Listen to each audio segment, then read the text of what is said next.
our last full day, and there's a guy like on a thing ploughing the sand. I'm on my own this morning. I'm heading off to Epcot to get some last bits on the gift card, and it's only like 9 o'clock and it's so warm. Although I have just dragged all my suitcases to Bell Services, so obviously that was a bit of a trek and it was a bit warm. So yeah, a couple of hours in Epcot, then back here to get the Sunshine Flyer, and then flight home tonight. Can't quite believe it's, well, it does feel like we've been here a long time, but in a good way, but still can't quite believe it's over. It always sort of feels like you've moved in when you've been away for this long, I think. Last Skyliner journey coming up. Well, a return journey later. I'm here and the International Gateway is busy this morning because there are characters everywhere. Well, everywhere. There are a few characters around, so that was a bit of a horde. But I'm going to head over to Creation Shop and see what they've got there for the last bit of my gift card spending. And when I woke up it said it was 18 degrees, but it feels very warm right now. I don't think that was correct. Epcot first thing is so lovely and it's just so quiet. But it is very hot today. Not ideal.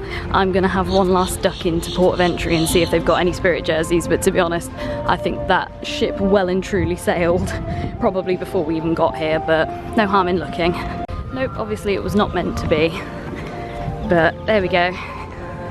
Just one of those things. I have to say, Epcot is so beautiful with all these flowers, but I much prefer the merch at Food and Wine. I think because I'm not really a gardener.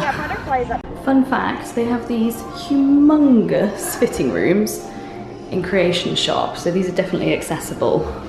I'm just going to try on these trackies that I've had my eye on for ages, so I'm going to see if they fit, and then you'll have to watch my haul video to see whether or not I bought them. So I did buy some stuff in there. I'm not going to tell you what because I'm going to do a separate haul video at the end of this series.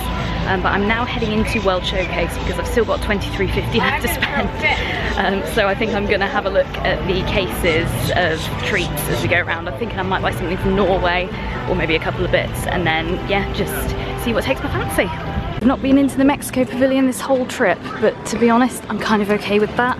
I feel like we did the pavilions the first time we came here, and to some extent I feel like things don't really change that much, so I'm not necessarily that bothered about seeing things again. So yeah, I'm just going to head over to Norway and have a look at their case of goodies. So I just popped into the Kringla bakery and got the school bread, which I've never had before, so I just thought I'd try it. But I've had a look at wait times and I've decided to turn back and I'm going to try and get on Soarin. It said it was a 20-minute wait. I am still a little bit of a walk away, so it may well go up, but it's 10 to 10. I haven't got to leave for like maybe an hour and a half, so I have got quite a bit of time, so I thought, let's make the most of it, try and get on Soarin again. Still says 20 minutes for Soarin, let's hope for the best.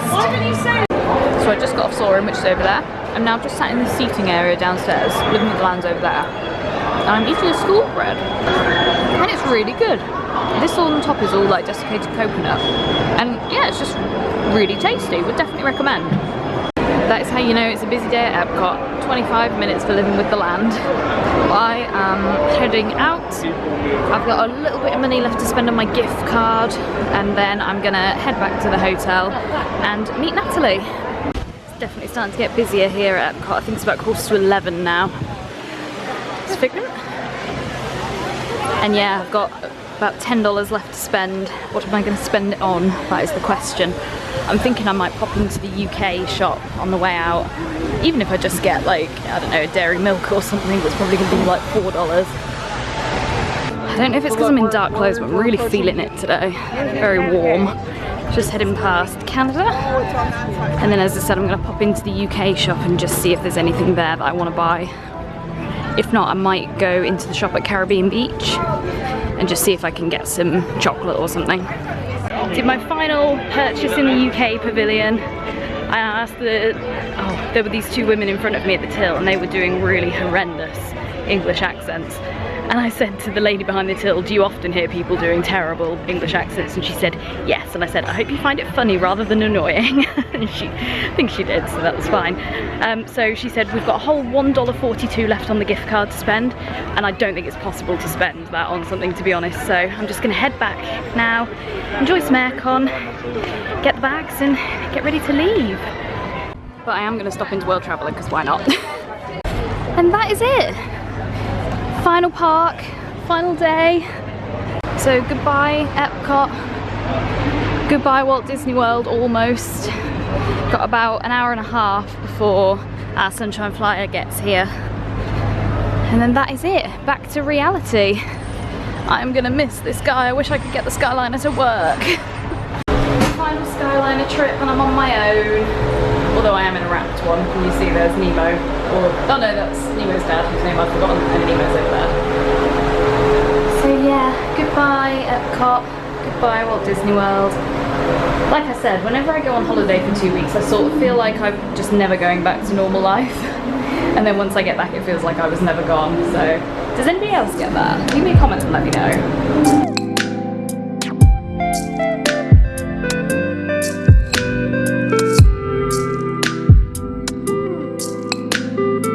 It really does feel very warm today, but I've just walked over round by the Riviera. Got a nice beach here with nobody on it.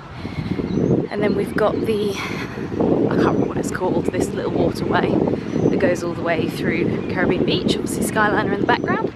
And then I'm just over by these blue buildings, which I think is Martinique. I think this is the first drop off on the buses. But I'm just heading back to the lobby, which is Old Port Royal, and it says on here that that is this way. So it's just in a straight line, which hopefully means I won't get lost. Nearly there now. I know where we are here, so I'm going to pop inside. Right, we're through security and we're now in Shake Shack. I got the chicken shack and fries, and Natalie's just gone to get fries. I think she got cheesy bacon ones. We did NCO Reserve, which is basically where you can reserve your spot in security ahead of time and you skip the queue. It was a bit of a pain to figure out where we were meant to be going. We went into like 3 different lines and kept being told to go to different places. So just so you know, it's left of TSA pre-check. So it's on the right-hand side of security in Terminal C, but it's like the leftmost lane. And it was actually barriered off when we went past, so obviously we didn't go down there. But hey, we're here. It's 20 to 3 and the flight's not till 5, so we've got plenty of time. Just gonna hang out, I think, and then maybe head up to the gate a bit closer to the time. So this is mine. The chips taste amazing. I haven't tried the burger yet, but this is the chicken stack.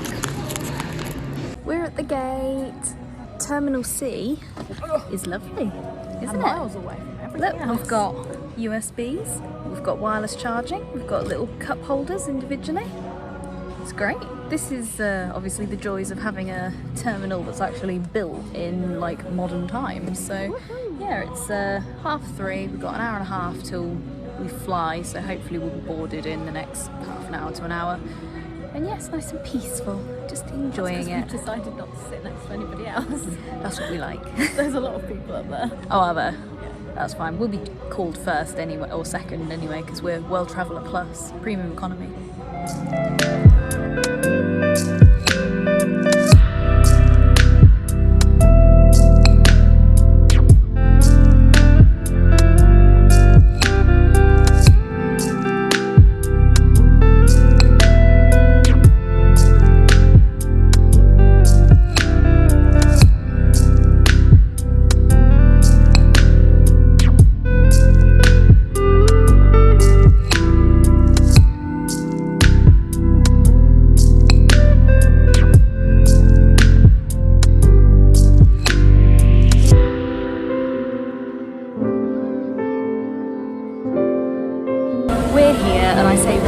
Natalie's gone off to be picked up by her boyfriend. I'm currently at Gatwick's train station looking a bit worse for wear.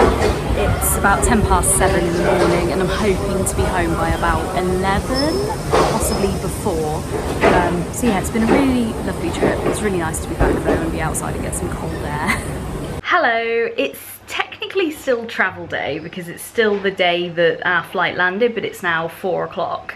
Our flight landed at about 6:10 this morning, and I just wanted to talk about a couple of things that I haven't had the opportunity to talk about yet. So firstly, as you'll know, we got the Sunshine Flyer from Caribbean Beach back to Orlando International. We were actually flying from Terminal C and it only drops off at Terminal B, but the driver was really helpful in saying just turn left when you get off, and it's B29 I think it is that the Terminal C shuttle picks up from. I should say that was basically like a minibus and it was us and one other family. They literally couldn't fit anyone else on with their luggage. In terms of the Sunshine Flyer itself, The coach itself seemed quite new and quite clean. I didn't spot any USB chargers or anything. If you've got kids, it might be useful to know that they have kind of screens up on both sides throughout the coach, and they were playing cartoons, albeit it was on a loop of only about 30 minutes. And I also have to mention that when our driver pulled in, he actually smashed a light that was on the side of the port cochere. So we were delayed in leaving because obviously he had to talk to the cast members about that. But to be fair, he did keep us updated about saying, you know, my bad, it's going to take another 10 minutes or so. The journey to Orlando International was fairly uneventful. It took about 30 minutes or so. And then when we got over to Terminal C, it was reasonably quiet. And actually a big difference that I noticed between Terminal C and Terminals A and B is that with A and B, they have the majority of the shops and the restaurants and stuff before you go through security. It's actually the opposite at Terminal C, so there's like a couple of places before you go through security and then you just go straight through. I actually think that's much better because then you can get security out of the way and just kind of know that you're through. The gates are also much closer, there's no need for a monorail or anything, so overall I definitely prefer Terminal C. Not that you ever get a choice really. And then the flight was reasonably uneventful. I think it was 8.5 hours. We did take off a bit late, and I said to my sister, I think we were driving from the gate to the runway for probably 20 minutes or so.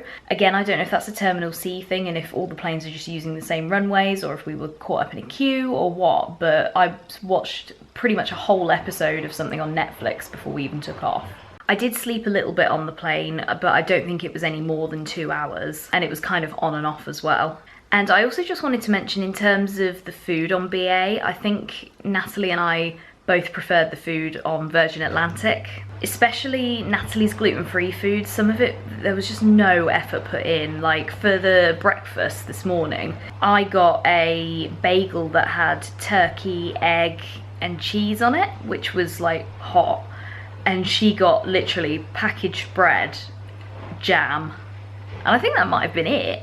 But also, like for the main meal, when you first get on for the night flight, I had a panna cotta as dessert and Natalie had fruit, and I always think whenever gluten-free people are given fruit for dessert, it's just like no effort, let's just chuck some stuff in a bowl and get on with it. We both said that we thought the panna cotta was probably going to be gluten-free anyway, and I think she did eat, I can't remember if she ate much of it. She did try my panna cotta and she touch wood, she was fine. So overall, I think we would probably fly Virgin again, albeit they don't go out of Terminal C at Orlando International. But yeah, the journey was reasonably straightforward. Once I got back to the airport, Natalie was picked up by her boyfriend and I got the train up to London St Pancras and then got the train back home.